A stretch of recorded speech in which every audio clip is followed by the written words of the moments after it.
My dear students and faculty members who are watching this video and this channel, myself Dr. K.C. Soni, Associate Professor in Zoology, Government Lohia Postgraduate College Churu, affiliated to Maharaja Ganga Singh University, Bikaner. In today's lecture series of biochemistry, I will deliver my talk on structure of enzymes, classification of enzymes, mechanism of enzymes, and at last factors affecting the enzyme mechanism. प्रिय साथियों, आज की व्याख्यानमाला की श्रृंखला में enzyme की structure, इसके क्लासिफिकेशन, इसकी कार्य प्रणाली और इसकी मैकेनिज्म को प्रभावित करने वाले कारक और लास्ट में एंजाइम का सिग्निफिकेंस क्या है लाइफ साइंस में, इन सभी पहलुओं पे मैं आपसे चर्चा करूंगा. So today we are going to discuss on enzymes. Enzyme के क्लासिफिकेशन से पहले कुछ इसका हिस्टोरिकल पार्ट है, कुछ इसमें डेफिनेशंस हैं जो एग्जाम में छोटे क्वेश्चंस के रूप में आती है, उस पर मैं पहले आपसे चर्चा करूंगा. सबसे पहले साइंटिस्ट थे डब्ल्यू कोहने.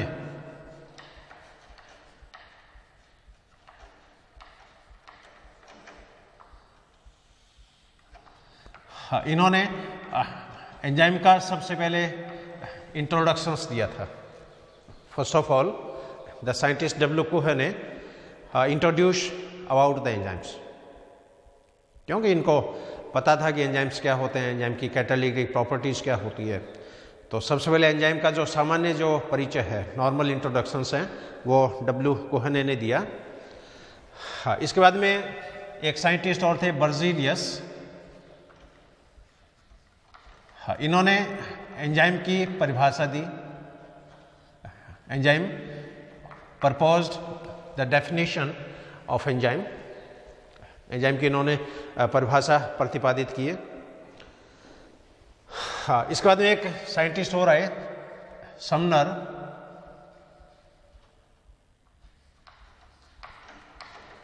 इन्होंने क्या किया, कई एंजाइमों का क्रिस्टलाइजेशन किया, क्योंकि सेल के अंदर तो एंजाइम्स खैर अलग स्टेट में होते हैं, लेकिन बॉडी के बाहर भी इनको क्रिस्टल फॉर्म में आजकल स्टोर कर सकते हैं. तो सबसे पहले यूरिएज एंजाइम का इन्होंने क्रिस्टलाइजेशन किया, और ये क्वेश्चन एग्जाम में कई बार आता है सब. First of all which enzyme was crystallised, तो सबसे पहले यूरिएज एंजाइम का इन्होंने क्रिस्टलाइजेशन किया, और इस डिस्कवरी के लिए इनको 1946 का बायोकेमिस्ट्री का नोबेल पुरस्कार भी मिला. इसके पश्चात एक साइंटिस्ट और थे बचनर. इन्होंने यीस्ट कोशिकाओं से एंजाइम का सेपरेशन किया. He separate the enzymes from yeast extract. इसके अलावा और भी बीच में साइंटिस्ट आते रहेंगे, इनके क्लासिफिकेशन रिलेटेड है, एंजाइम की मैकेनिज्म से रिलेटेड है. तो अलग अलग एंजाइमों का अलग अलग विधाओं में इसका कॉन्ट्रीब्यूशंस है. अब क्वेश्चन है कि एंजाइम की केमिकल नेचर क्या होती है, क्योंकि बायोकेमिस्ट्री अपन कई बार बायोमोलिक्यूल्स पढ़ रहे हैं. कार्बोहाइड्रेट अपने पढ़ लिया, प्रोटीन अपने पढ़ लिया, लिपिड अपने पढ़ लिया, न्यूक्लिक एसिड अपने पढ़ लिया. तो बॉडी में जितने भी एंजाइम्स होते हैं वो सारे प्रोटीनेसियस नेचर के होते हैं, लेकिन सारे प्रोटीन एंजाइम नहीं होते हैं. इस बात को आप ध्यान रखें. All enzymes are proteinaceous in nature, but all proteins are not enzymes. और एंजाइम जो है, इसके लिए बायोकैटालिस्ट शब्द का भी प्रयोग किया जाता है. The term biocatalyst is used for these enzyme product, यानी जैव उत्प्रेरक. और एंजाइम जो होते हैं ये जीवित कोशिकाओं में बनते हैं, उपापचय क्रियाओं में भाग लेते हैं, मेटाबॉलिक रिएक्शंस को ये प्रेरित करते हैं, उनकी गतिविधि को बढ़ा देते हैं, लेकिन खुद अल्टर रहते हैं, खुद में कोई चेंजिंग नहीं होती है. So enzymes are biocatalyst. Enzymes are protein molecules produced inside a cell which enhance the activity of a metabolic reaction but it never alter itself. तो एंजाइम ऐसे बायोमॉलिक्यूल हैं, ऐसे जैविक उत्प्रेरक है जिनका निर्माण जीवित कोशिकाओं में होता है। ये उपापचयी क्रियाओं को प्रेरित करते हैं लेकिन खुद अभिक्रिया में भाग नहीं लेते हैं। रिएक्शन के एंड में ये ऐसे वैसे के वैसे ही रहेंगे। अब कुछ टर्मिनोलॉजी और है जो जनरली एग्जाम में पूछी जाती है, जैसे एक्सोएंजाइम क्या है, व्हाट आर एक्सोएंजाइम। एक्सोएंजाइम वो एंजाइम होते हैं जो कोशिका के बाहर स्रावित होकर कार्य करता है। Enzyme which acts outside the cells. जैसे सपोज अपने माउथ में मान लीजिए लार ग्रंथियां होती है, सैलिवरी ग्लैंड्स।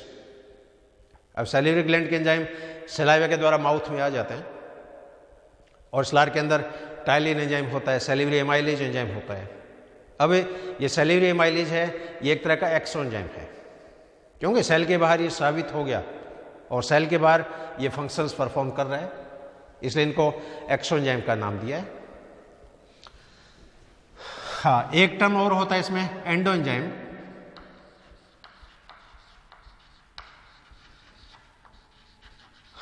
एंडोएंजाइम वो एंजाइम होते हैं जो कोशिका के अंदर कार्य करते हैं। Endoenzymes are those enzymes which functions inside a cell. वे जिस कोशिका में बनते हैं उसी कोशिका में वो कार्य करते हैं और सेल के बाहर ये स्रावित नहीं होता है। हाँ, होलो एंजाइम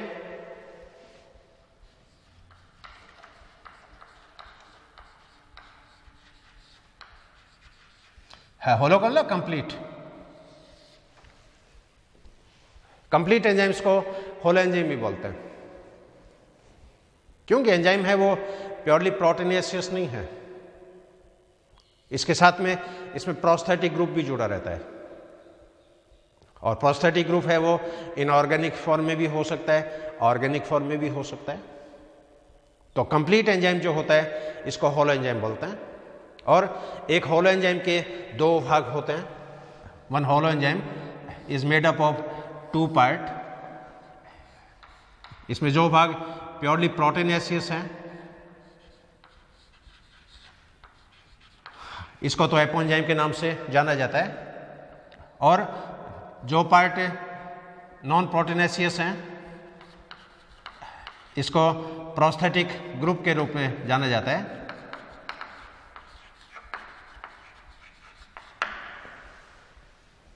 तो एंजाइम का एपोएंजाइम वाला जो पार्ट है ये प्रोटीनेशियस पार्ट होता है और इसका जो प्रोस्थेटिक पार्ट है ये नॉन प्रोटीनेशियस होता है।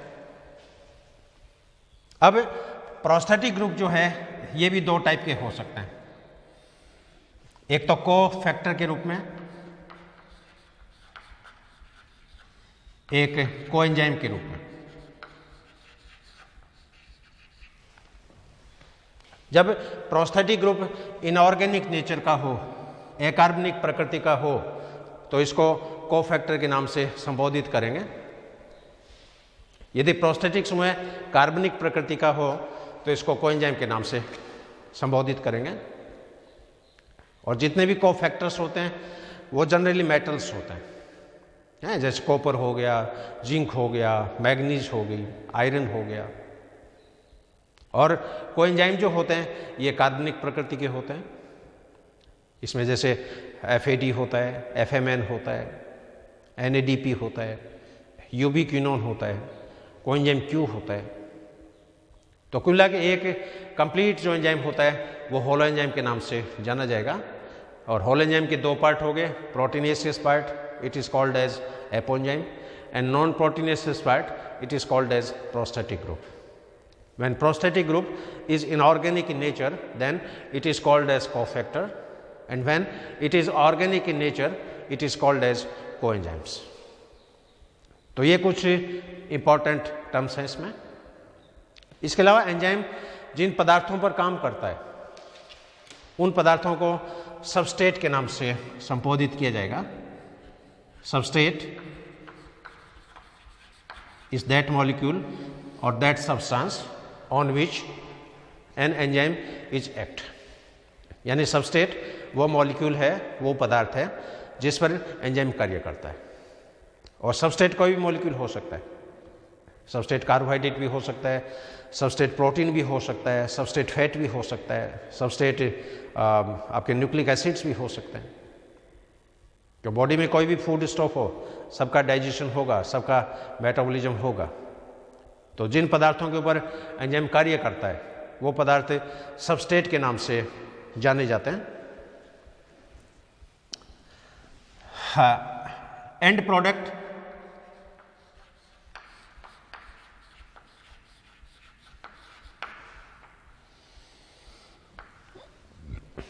एंड प्रोडक्ट वो पदार्थ होते हैं जो एंजाइम के एक्शन के बाद में बनते हैं। या कोई भी मेटाबॉलिक रिएक्शंस होती है तो उसमें रिएक्शन का लेफ्ट साइड का पार्ट है, राइट साइड का पार्ट है। लेफ्ट साइड के पार्ट में सबस्ट्रेट होती है, रिएक्टेंट होती है। राइट साइड के पार्ट में प्रोडक्ट को डेजिग्नेट किया जाता है। जैसे मान लीजिए माल्टोज है, सपोज माल्टोज सबस्ट्रेट है और माल्टोज के ऊपर जो एंजाइम काम करेगा वो माल्टेज होगा। अब माल्टेज से जब डाइजेशन होगा तो इसमें ग्लूकोज के 2 मॉलिक्यूल्स बन जाएंगे। तो यहाँ पर माल्टोज है वो तो सबस्ट्रेट है और ग्लूकोज जो बन रहे हैं वो एंड प्रोडक्ट है। और माल्टेज इस रिएक्शन में पार्टिसिपेट करने वाला एंजाइम्स है। हाँ, एक शब्द और काम में आता है, प्रो एंजाइम।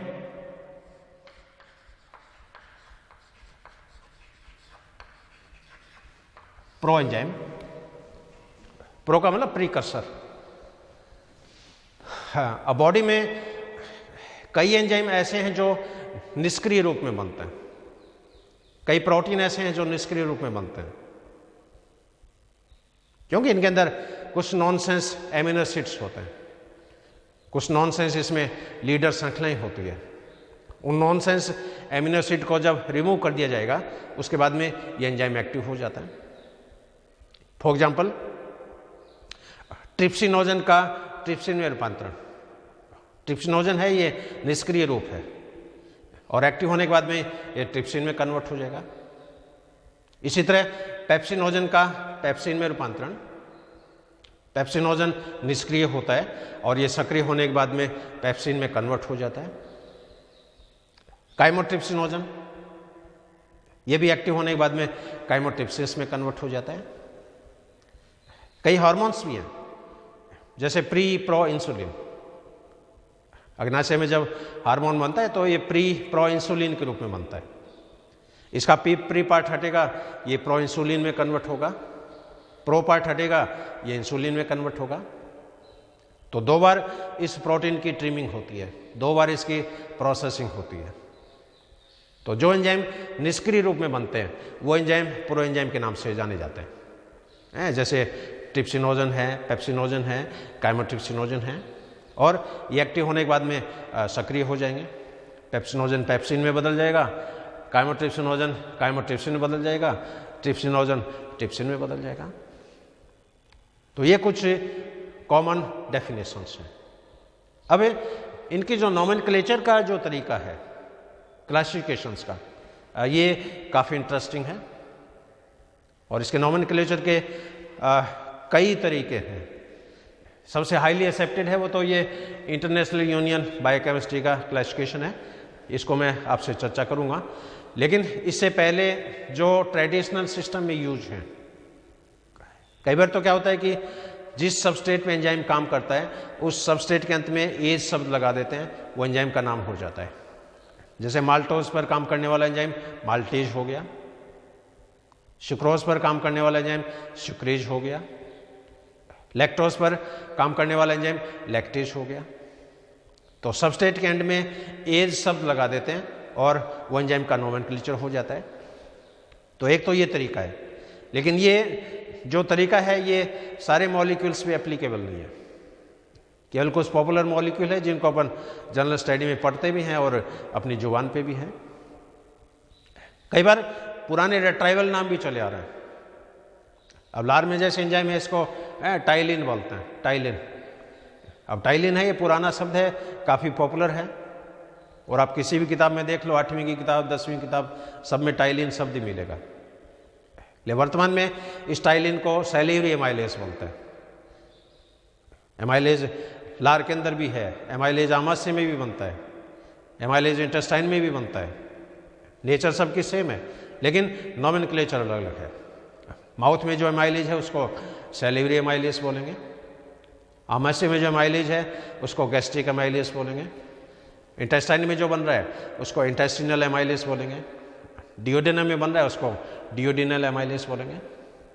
लेकिन लार में जो एंजाइम है इसमें टाइलिन शब्द काफ़ी पुराना है और काफ़ी पॉपुलर है। तो ट्रेडिशनल जो सिस्टम है, ट्रेडिशनल जो नॉर्म है वो भी प्रचलन में है। कई बार कुछ प्लांट से, कुछ फ्रूट से एंजाइम्स की प्राप्ति होती है, उनके आधार पर भी इनको नॉमेनक्लेचर क्लासिफाई किया जाता है। जैसे पपीते में एंजाइम होता है पेपेन एंजाइम। अब पेपेन एंजाइम में ये पपीते मिलता है, पपाया में, इसलिए इसका नाम पेपेन एंजाइम कर लिया। और पाचन में इसका बहुत बड़ा रोल है, इसलिए जो बूढ़े आदमी हैं या जिन व्यक्तियों को डाइजेशन की प्रॉब्लम रहती है, वो भोजन करने के बाद में पपीते खा लो, पपीते की फाड़ी काट के खा लो, उनका भोजन इजीली डाइजेस्ट हो जाता है। और मार्केट में तो ये आयुर्वेदिक मेडिसिन भी आती है पपीते के एंजाइमों की। कई बार आपने टीवी विज्ञापन में भी देखा है, भोजन पच ना पाए तो लीजिए पचपाइना, यानी आपका भोजन यदि डाइजेस्ट नहीं हो रहा है तो पचपाइना टैबलेट आप लीजिए। और इस पचपाइना टैबलेट में एक्चुअली में पपीते का एक्सट्रैक्ट है, पपीते के एंजाइम्स हैं। तो ये कुछ ट्रेडिशनल सिस्टम है क्लासिफिकेशंस के। अब इसका जो एक्सेप्टेड जो क्लासिफिकेशन है, जो पूरी दुनिया में जो चलता है, वो है इंटरनेशनल यूनियन ऑफ बायोकेमिस्ट्री का क्लासिफिकेशन। और इनकी सालाना कांग्रेस होती है, इंटरनेशनल कांग्रेस होती है, इंटरनेशनल कॉन्फ्रेंसेस होती है, और इनमें इनका डिस्कशंस किया जाता है।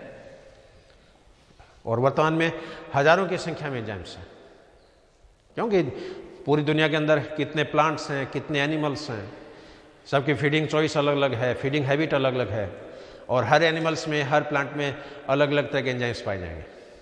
लेकिन इसका एक सिस्टमेटिक क्लासिफिकेशन है, वो इंटरनेशनल यूनियन ऑफ बायोकेमिस्ट्री, इसकी कॉन्फ्रेंस के अंदर ये फॉर्मूला है वो ईजाद किया गया है। तो IUB के अनुसार एंजाइम्स को 6 मेजर कैटेगरीज में डिवाइड किया गया है। According to International Union of Biochemistry, enzymes are classified into 6 groups. ये 6 ग्रुप कौन से हैं? ऑक्सीडो रिडक्टेज,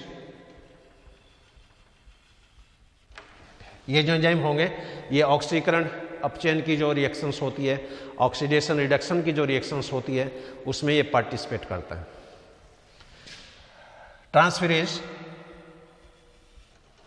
ये एंजाइम ग्रुप ट्रांसफर रिएक्शंस जो होती है, किसी भी समूह का स्थानांतरण करना हो, उन ग्रुप ट्रांसफर रिएक्शंस में पार्टिसिपेट करता है। तीसरा ग्रुप हाइड्रोलेजेज है। ये एंजाइम हाइड्रोलाइटिक रिएक्शंस में पार्टिसिपेट करते हैं, जल अपघटन की जो रिएक्शंस होती है उसके अंदर पार्टिसिपेट करते हैं। लाइसेज जो होते हैं, ये स्प्लिटिंग वाली जो रिएक्शंस होती है, एक मॉलिक्यूल को 2 मॉलिक्यूल में कन्वर्ट करना है या किसी मॉलिक्यूल को रिमूव करना है, उस तरह की रिएक्शंस में पार्टिसिपेट करता है।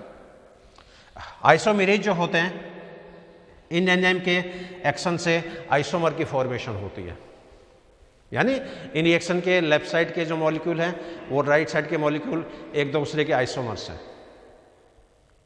और ये दोनों मॉलिक्यूल एक दूसरे में कन्वर्ट भी हो सकते हैं, या यूँ कह सकते हैं ये रिएक्शन बाई डायरेक्शनल होती है। और छठा जो ग्रुप है ये होता है लाइगेज या सिंथेटेज।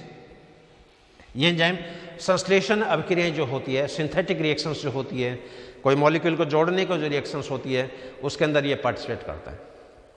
तो एंजाइम के ये 6 मेजर डिवीजन हो गए: ऑक्सीडोरिडक्टेज, ट्रांसफेरेज, हाइड्रोलेजेज, लाइसेज, आइसोमेरेज और लाइगेज। इनको शॉर्ट में याद रखने के लिए बच्चे ये नाम याद रखते हैं, ऑथलिस, OTHLIS, ऑथलिस है, ये पहला अक्षर है। और से ऑक्सीडाइरेक्टेज, T से ट्रांसफेज, S से हाइड्रोलेजेज, L से लाइसेज, I से आइसोमेरेज, S से सिंथेटेज या लाइगेज। अब इन मेजर ग्रुप में फिर सब डिविजन्स और हैं। जैसे पहला जो ग्रुप है ऑक्सीडोरिडक्टेज, अब इसमें नाम से स्पष्ट है कि ये एंजाइम ऑक्सीकरण अपचयन की अभिक्रियाओं से संबंधित है।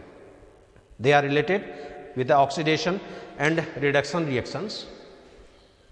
अब इसमें भी 4 जैसे सब डिविजन्स हैं। जैसे पहला ग्रुप का एंजाइम है डिहाइड्रोसिनेज। अब इसमें नाम से स्पष्ट है कि ये जो एंजाइम होगा ये किसी भी सबस्ट्रेट से हाइड्रोजन को रिमूव करता है, क्योंकि ऑक्सीकरण अपचयन की कई तरह की वो डेफिनेशंस होती है। हाइड्रोजन का हटना जुड़ना ये भी ऑक्सीडेशन रिडक्शंस हैं, ऑक्सीजन का जुड़ना निकलना ये भी ऑक्सीडेशन रिडक्शंस हैं, इलेक्ट्रॉन का जुड़ना हटना ये भी ऑक्सीकरण रिडक्शंस हैं। तो यहाँ पर जो डिहाइड्रोजनेज एंजाइम होते हैं ये सबस्ट्रेट से हाइड्रोजन रिमूव करता है, और यहाँ पर जो हाइड्रोजन रिमूव होती है वो कोएंजाइम्स के द्वारा एक्सेप्ट की जाती है। मान लिया H2 रिलीज हुई, वो NAD के द्वारा ग्रहण के ली गई और NAD NADH2 में कन्वर्ट हो जाएगा, FAD ग्रहण करेगा FADH2 में कन्वर्ट हो जाएगा, NADP ग्रहण करेगा NADPH2 बन जाएगा। तो डिहाइड्रोजनेशन रिएक्शंस में पार्टिसिपेट करने वाले एंजाइम ये डिहाइड्रोजनेज के नाम से जाने जाते हैं। और इसमें कई एंजाइम हैं, जैसे लैक्टेट डिहाइड्रोजनेज है, सक्सिनिक डिहाइड्रोजनेज है। दूसरा ग्रुप जो है ऑक्सीडेजेज। अब ये जो एंजाइम है ये ऑक्सीजन इसमें खुद रिएक्टेंट होती है, ऑक्सीजन खुद इसके अंदर क्रियाकारक होती है, और कोई भी सबस्ट्रेट हो उसके साथ ये डायरेक्टली पार्टिसिपेट करती है। परऑक्सीडेज कैटेगरी का जो एंजाइम है इसके अंदर क्या होगा, हाइड्रोजन पेरोक्साइड का यूज किया जाता है। हाइड्रोजन पेरोक्साइड डिसोशिएट होता है वाटर के अंदर ऑक्सीजन के अंदर, और यहाँ जो ऑक्सीजन जो रिलीज होती है वो ऑक्सीजन सबस्ट्रेट के साथ रिएक्शंस करती है। चौथा ग्रुप जो है इसमें ऑक्सीजनेज। इस ग्रुप के एंजाइम्स क्या होंगे, किसी सबस्ट्रेट में मान लीजिए कहीं डबल बॉन्ड यदि है तो डबल बॉन्ड वाले एरिया के अंदर ये पार्टिसिपेट करती है, और ये मॉलिक्यूलर ऑक्सीजन पार्टिसिपेट करती है। इनके भी फिर सब डिवीजन हो सकते हैं। आप और डिटेल में चलो तो जैसे पहले का ए है, ए के अंदर भी और सब डिवीजन्स हैं, तो पूरा जो डिटेल क्लासिफिकेशन है उसमें पूरे 2 घंटे का एक व्याख्यान हो सकता है। लेकिन फर्स्ट ईयर के लेवल पे मैं इतना डेप्थ में नहीं जाऊंगा, केवल सुपरफिशियली मेजर जो ब्रांचेज हैं, मेजर जो टाइप्स हैं वही मैं आपसे शेयर करूंगा। Second category is transferase. अब ट्रांसफरेज में नाम से स्पष्ट है कि ये जो एंजाइम होंगे ये स्थानांतरण से संबंधित जो अभिक्रियाएं होती है, ट्रांसफर से रिलेटेड जो रिएक्शंस होती है, ग्रुप के ट्रांसफर से रिलेटेड जो संबंधित होती है, ये एंजाइम उन अभिक्रियाओं में भाग लेता है। जैसे एसाइल ट्रांसफरेज। अब ये जो एंजाइम होंगे ये एसाइल ग्रुप का ट्रांसफर करता है, they are responsible for the transfer of acyl group. Glycosyl transferase, ये एंजाइम ग्लाइकोसाइल ग्रुप के स्थानांतरण से संबंधित होते हैं। ट्रांसएमिनेज, ये एंजाइम एमिनो ग्रुप के ट्रांसफर से संबंधित होते हैं। जैसे प्रोटीन मेटाबॉलिज्म में आपने रिएक्शंस देखी होगी, ट्रांसएमिनेशन। ट्रांसएमिनेशन में क्या होता है, एक एमिनो एसिड होता है और ये किसी कीटो एसिड के साथ रिएक्शंस करता है। तो यहाँ पर क्या होगा, एमिनो एसिड का जो NH2 ग्रुप है वो कीटो एसिड में ट्रांसफर हो जाएगा। अब एमिनो अम्ल से जब कीटो एसिड में एमिनो ग्रुप ट्रांसफर हो जाएगा तो एमिनो एसिड तो कीटो एसिड्स में कन्वर्ट हो जाता है, और कीटो एसिड पे NH2 ग्रुप जुड़ता है, इसलिए वो एमिनो एसिड्स में कन्वर्ट हो जाता है। तो यहाँ पर amino acid after NH2 transfer convert into keto acid and keto acid after receiving of NH2 group converted into amino acids. तो अपनी बॉडी में क्रेब साइकिल में जितने भी एसिड्स हैं इनकी फॉर्मेशन एमिनो एसिड से ही होती है, एमिनो अम्लों के डीएमिनेशन से। और क्रेब साइकिल के जितने भी कीटो एसिड्स हैं उनमें आप NH2 जोड़ दो, ये एमिनो एसिड्स में कन्वर्ट हो जाएंगे और बॉडी के अंदर ये रिएक्शन है वो चलती रहती है। काइनेज कैटेगरी के जो एंजाइम है, अब इसमें एटीपी का यूज होगा।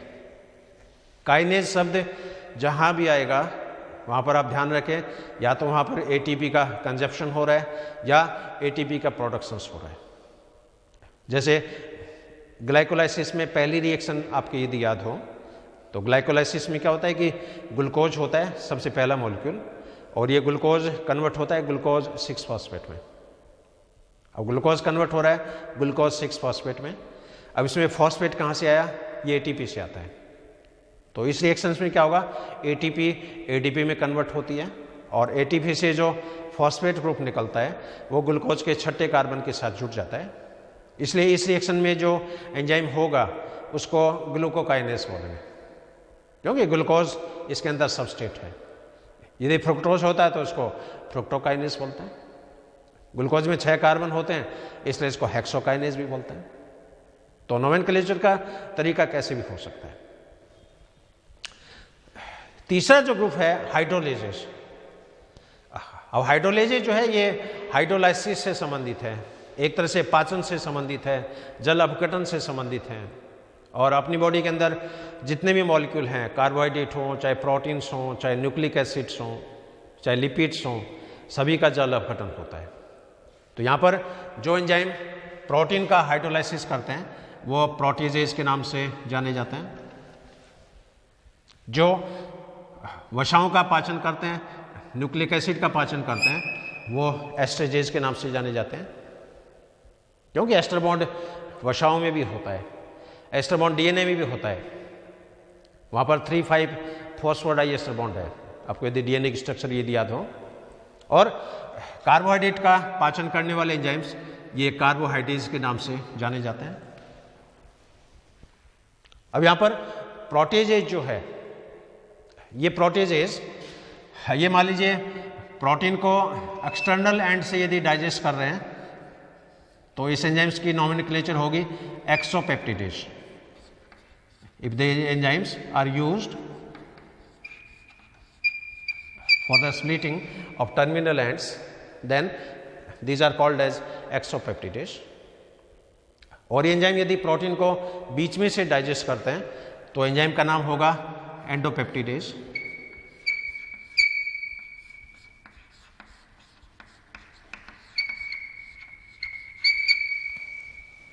अब एक्सोपेप्टिडेज जो है ये भी 2 तरह के हो सकते हैं, क्योंकि प्रोटीन में एक तरफ एमिनो टर्मिनल होता है, एक तरफ उसके अंदर एसिडिक टर्मिनल होता है। तो जो एंजाइम एमिनो टर्मिनल से डाइजेस्ट करते हैं वो एंजाइम कहलाएंगे एमिनोपेप्टिडेज। जो एंजाइम कार्बोक्सिल सिरे से डाइजेशन करते हैं वो एंजाइम कहलाएंगे कार्बोक्सीपेप्टिडेज। क्यों? प्रोटीन की फॉर्मेशन जो होती है उसमें तो पोलरिटी है। प्रोटीन बनेगा हमेशा एमिनो टर्मिनल से एसिडिक टर्मिनल की तरफ। प्रोटीन का संश्लेषण कभी भी एसिडिक टर्मिनल से एमिनो टर्मिनल की तरफ नहीं होगा, लेकिन डिग्रेडेशन दोनों एंड से हो सकता है, बीच में से भी हो सकता है, पर्टिकुलर सीक्वेंस में भी हो सकता है। तो एमिनो सिरे से डाइजेस्ट करने वाले एंजाइम्स वो कहलाएंगे एमिनोपेप्टिडेज। इसलिए एक्सोपेप्टिडेज जो है इसके भी 2 ग्रुप हो जाते हैं, एक तो एमिनोपेप्टिडेज,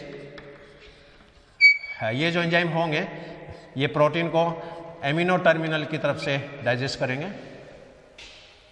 और दूसरा ग्रुप है इसमें कार्बोक्सीपेप्टिडेज, ये जो एंजाइम होंगे ये प्रोटीन को COOH टर्मिनल जो होता है वहाँ से डाइजेस्ट करते हैं। और एंडोपेप्टिडेज जो होते हैं ये प्रोटीन को बीच में से डाइजेस्ट करते हैं। तो ये कॉमन टर्मिनोलॉजी की डेफिनेशंस हैं। और वसाओं को डाइजेस्ट करने वाले एंजाइम एस्ट्रेजेज के नाम से जाने जाएंगे।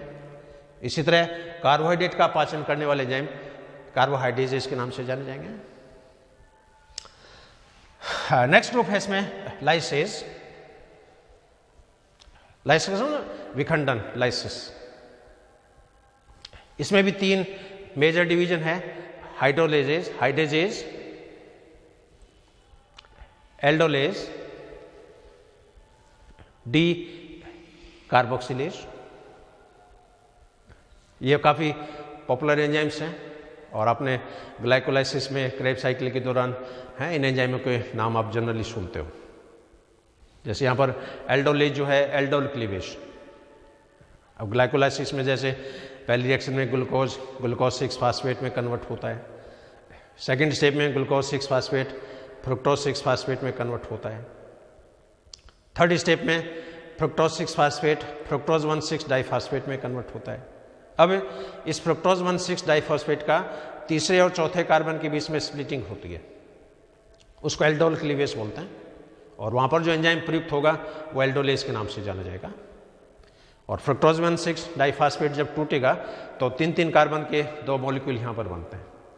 एक मॉलिक्यूल तो यहाँ पर डाईहाइड्रोक्सी एसीटोन बनता है और एक मॉलिक्यूल PgEl फॉस्फोग्लिसरल्डिहाइड।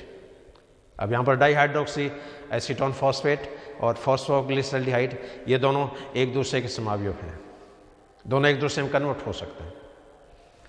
इसी तरह डीकार्बोक्सिलेज, नाम से स्पष्ट है कि ये CO2 के रिमूवल से संबंधित है। इसका बेस्ट एग्जांपल ग्लाइकोलाइसिस में एंड में पायरुविक एसिड बनता है, उसके अंदर 3 कार्बन होते हैं। अब ये पायरुविक एसिड जब माइटोकॉन्ड्रिया की क्रेब्स साइकिल में प्रवेश करेगा तो एस्टिल कोएंजाइम के रूप में प्रवेश करता है और एस्टिल कोएंजाइम में 2 कार्बन है, पायरुविक एसिड में 3 कार्बन है। अब 3 कार्बन से जब 2 कार्बन का कोई मॉलिक्यूल्स बनेगा, इसका मतलब वहाँ पर 1 कार्बन CO2 के रूप में रिमूव हो रही है।